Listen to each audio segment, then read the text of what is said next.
কষ্ট করছে। এক একটা ছেলে আছে না সমাজে, আমার জন্য কি করেছো, এ ধর এইগুলো দেখাতে হবে কি করেছে তোর বাপেরা।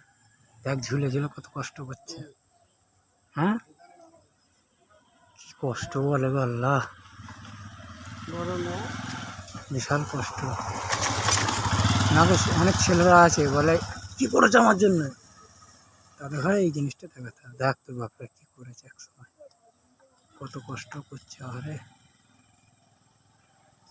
সকালে উনি ছিমর দিয়ে করবে, আমার দেখে না কি জানলে প্রধানদা, আমার দেখে না কি কষ্ট হচ্ছিল বুঝলে তো। সকালে উনি ছিমর দিয়ে করো, এই দিকটা এখনো বাকি আছে, এই দিকটা করতে বলেছে না।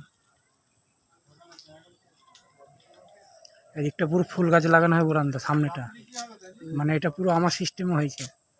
সাজানদা, হাজি সাহেব গো, ওনাকে তো বললাম যে এখানটা ফাঁক রাখবে পুরো ফুল গাছে, মানে সেই ঘাস ফুল হয় না, ওটাতে নাম লেখা হবে মানসিংহ উজ্জুম্মাবি, তার এগুলো সব এইটা এইটা ফাঁকটার জন্য ঘিরেছে, আর এগুলো সব গোলাপ গাছ লাগানো হবে ভর্তি। হেবি লাগছে। হ্যাঁ,